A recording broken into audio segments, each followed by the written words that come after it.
ഹൃദയം നിർമ്മലമാക്കുക. മത്തായിയുടെ സുവിശേഷം 6-14 ഇങ്ങനെ പറയുന്നു: മറ്റുള്ളവരുടെ തെറ്റുകൾ നിങ്ങൾ ക്ഷമിക്കുമെങ്കിൽ സ്വർഗസ്ഥനായ നിങ്ങളുടെ പിതാവ് നിങ്ങളോട് ക്ഷമിക്കും.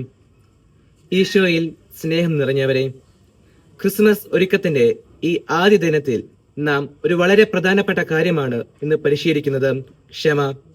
വീടുകളിൽ പുൽക്കൂട് പണിയുമ്പോൾ നാം ആദ്യം എന്താണ് ചെയ്യുന്നത്? ശുചിയാക്കുക, അഴുക്കുകൾ നീക്കുക, ഏറ്റവും നല്ലതാക്കി തയ്യാറാക്കുക. അതുപോലെ തന്നെ ഇന്ന് നാം ഹൃദയം ശുദ്ധീകരിക്കണം. യേശു ജനിക്കുന്ന സ്ഥലം വെറും കന്നുകാലിത്തൊഴുത്തല്ല, നമ്മുടെ ഹൃദയമാണ്. അവിടെ വിദ്വേഷം, വിരോധം, കോപം, ദുഃഖം എന്നിവ നിറഞ്ഞു കിടക്കുകയാണെങ്കിൽ ആ ഹൃദയം യേശുവിനെ വിശ്രമിക്കാനുള്ള സ്ഥലമാകുമോ? ക്ഷമയില്ലാതെ യേശുവിനായി പുൽക്കൂട് ഒരുക്കാൻ സാധിക്കില്ല. ക്ഷമിക്കുമ്പോൾ എന്താണ് സംഭവിക്കുന്നത്? ഹൃദയത്തിൽ സമാധാനം വരുന്നു, പഴയ വേദനകൾ മാറുന്നു, യേശുവിന്റെ സ്നേഹത്തിന് സ്ഥലം തുറക്കുന്നു. ക്രിസ്മസ് വെളിച്ചം നമ്മിൽ ആദ്യം തെളിയുന്നു. പലപ്പോഴും നമ്മൾ പറഞ്ഞിട്ടുണ്ട്, അവനോട് ഞാൻ ഒരിക്കലും ക്ഷമിക്കില്ല, അവൾ പറഞ്ഞത് ചത്താലും ഞാൻ മറക്കില്ല.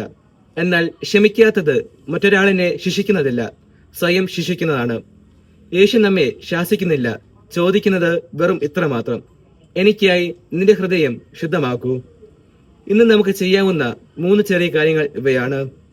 ആരെങ്കിലും നമ്മോട് തെറ്റ് ചെയ്തിട്ടുണ്ടെങ്കിൽ നമുക്ക് അവരോട് ക്ഷമിക്കാം. ഇനി നേരിട്ട് പറയാൻ സാധിച്ചില്ലെങ്കിലും മനസ്സിൽ നിന്നെങ്കിലും ക്ഷമിക്കാം. ഈശോയുടെ നാമത്തിൽ ഞാൻ ക്ഷമിക്കുന്നു എന്ന് പറയുമ്പോൾ നമ്മുടെ മനസ്സിന് സാധിക്കാതെ പോയ ക്ഷമ അത് ഈശോ നമുക്കായി ചെയ്തു തരുന്നു. ആരോടെങ്കിലും നമ്മൾ തെറ്റ് ചെയ്തിട്ടുണ്ടെങ്കിൽ നമുക്ക് സമ്മതിക്കാം. നാം ചെയ്യേണ്ടത് ഇത്ര മാത്രം: ഉടനെ ഒരു മെസ്സേജ് അയക്കുക, ഫോൺ വിളിക്കുക എന്നതിനേക്കാൾ ഉപരിയായി നമ്മുടെ ഹൃദയം തുറന്ന് നമുക്ക് ആ വ്യക്തിയോട് ക്ഷമിക്കാനായിട്ട് പരിശ്രമിക്കാം.